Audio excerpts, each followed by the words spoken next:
Halo, Assalamualaikum warahmatullahi wabarakatuh. Jumpa lagi dengan saya, Freddy Sudaryanto. Seperti biasa di kasus Jalan Cagak Subang subuh ini.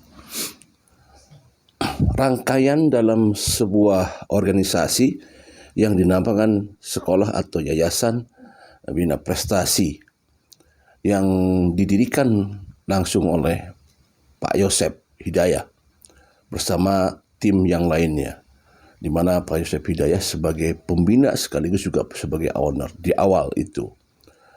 Seiring kepemimpinannya, karena memang pada saat itu bersamaan juga di sana ada almarhumah Ibu Tuti dan almarhumah Amelia, di mana masing-masing masuk ke dalam keorganisasian di sebuah yayasan tersebut. Dan yayasan ini menaungi beberapa sekolah, yaitu SMP dan SMK. Nah, tentunya sekali lagi bahwa di dalam lingkungan sekolah ini ada struktur organisasi di mana di sana ada ketua, kepala sekolah dan lain sebagainya. Dan kita ketahui bahwa ketuanya adalah Yoris, ya. Dan kemudian almarhumah dan Amelia di sana menjabat sebagai bendahara dan sekretaris. Dan juga ada kepala sekolah yaitu Wahyu, kemudian juga ada operator Ramdhanu, dan ada TU yaitu Opik dan Kosasi, dan guru-guru yang lainnya. Tentu dalam seputaran sekolah ini maka kita akan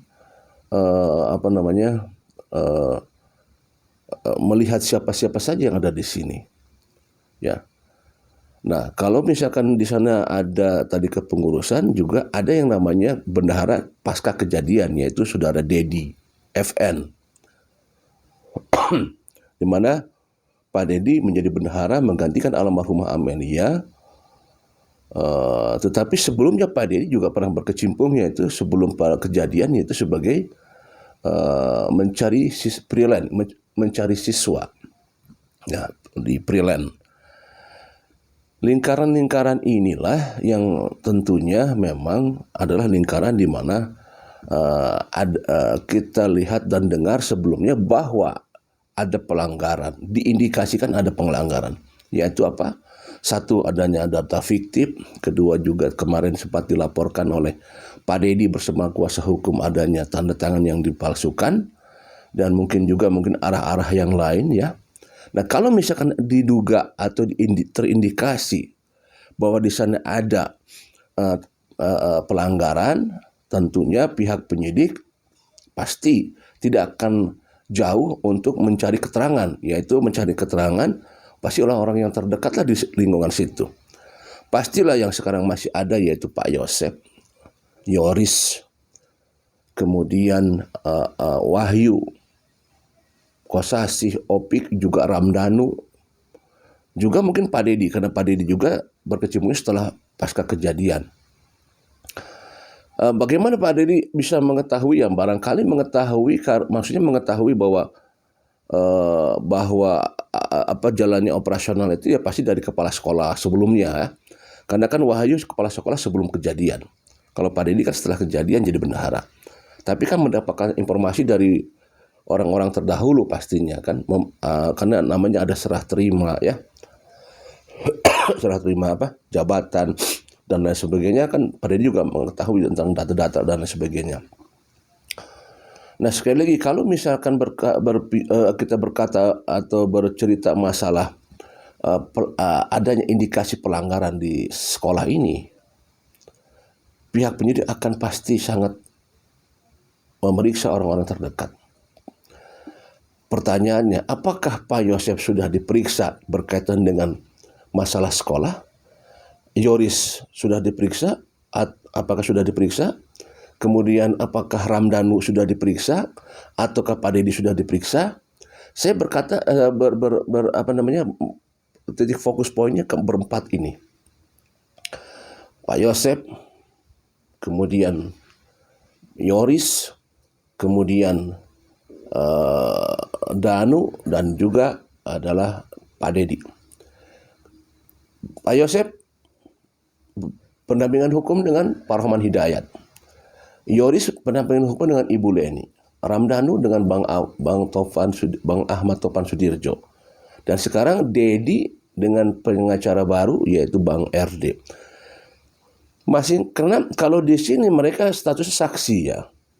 Di sekolah status saksi. Walaupun misalkan di pidananya, di Rajapatinya, Ramdhanu dan itu sudah jadi berbeda statusnya kan. Tetapi di sini berbeda juga statusnya sebagai saksi ya.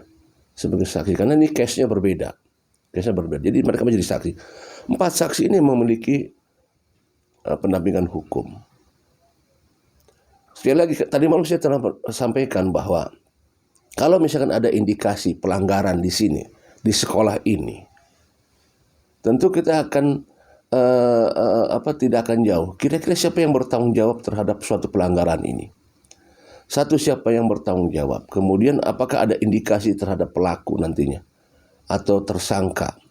Kemudian nanti siapa kira-kira di antara orang-orang yang ada di sekitar ini yang mengetahui tentang adanya pelanggaran tersebut? Tentu mereka akan dicari informasi, dimintai keterangan informasi seputar masalah apakah ada keterlibatan di antara mereka dengan masalah operasional daripada sekolah ini yang diindikasi diduga ada indikasi ke arah pelanggaran. Poin pertama adalah masalah data fiktif. Berkaitan dengan apa? Data fiktif siswa. Data fiktif siswa ini nanti berkaitan dengan kucuran dana BOS. Karena SMK, SMP mendapatkan kucuran dana BOS yang kita tahu besarannya per orang sekian juta ya. Kalau misalkan data fiktif itu jelas, kalau misalkan data fiktif siswanya itu tidak sesuai dengan keberadaan siswanya, berarti akan banyak jaringan-jaringan yang mungkin aja bakal banyak diperiksa. Kita ketahui kalau kemarin pada saat persidangan sebelum ada vonis itu pihak penyidik begitu maraton memeriksa beberapa saksi, lebih dari 21 saksi diperiksa di sekitaran Polsek Sagalaherang. Dan ada saksi juga yang diperiksa di Polda Jabar berkaitan dengan masalah sekolah. Sebenarnya ini sudah lama ya. Sudah lama. Kita tapi belum menemukan atau belum mendengar dari pihak kepolisian apakah memang ada ke arah-arah tersangka apa tidak. Sedangkan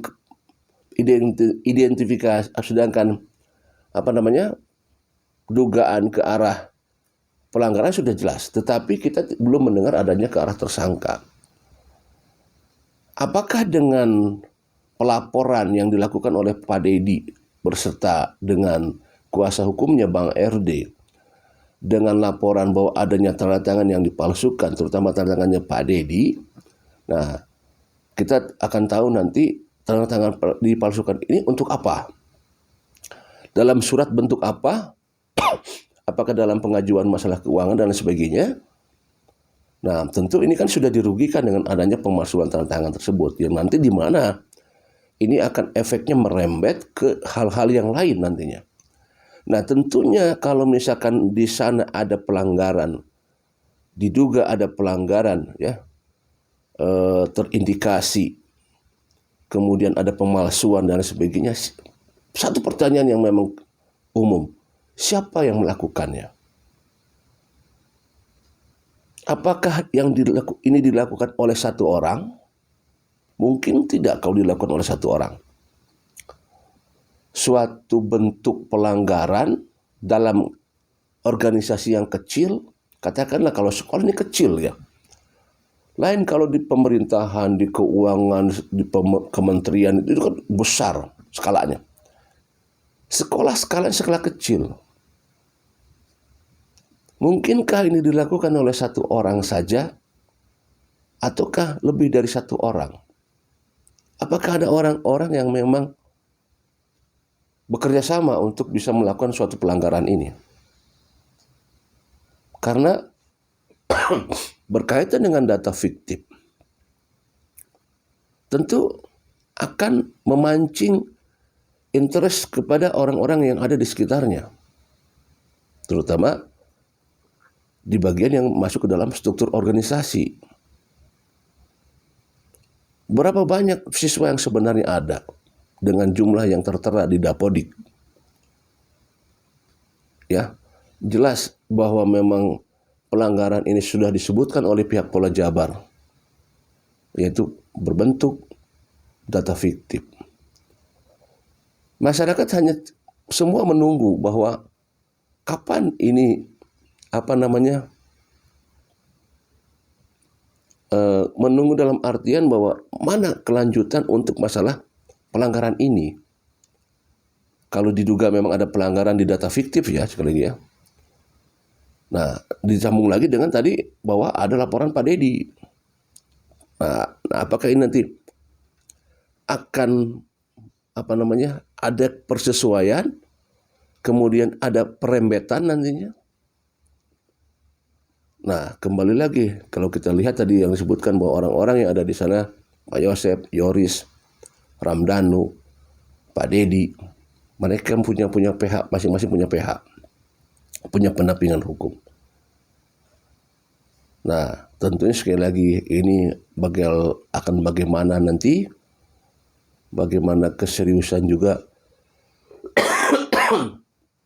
mohon maaf ya, bagaimana nanti keseriusan dari kuasa hukum Pak Dedi, Bang RD, apakah akan kasus di sekolah ini akan dipercepat ya?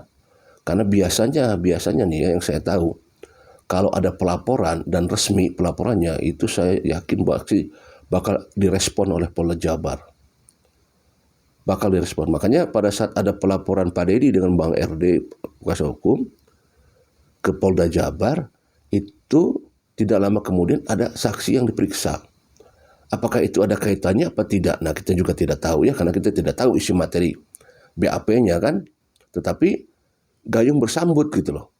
Ada laporan, kemudian ada pemeriksaan. Ya, ada laporan, tidak jauh beberapa hari lah dari situ.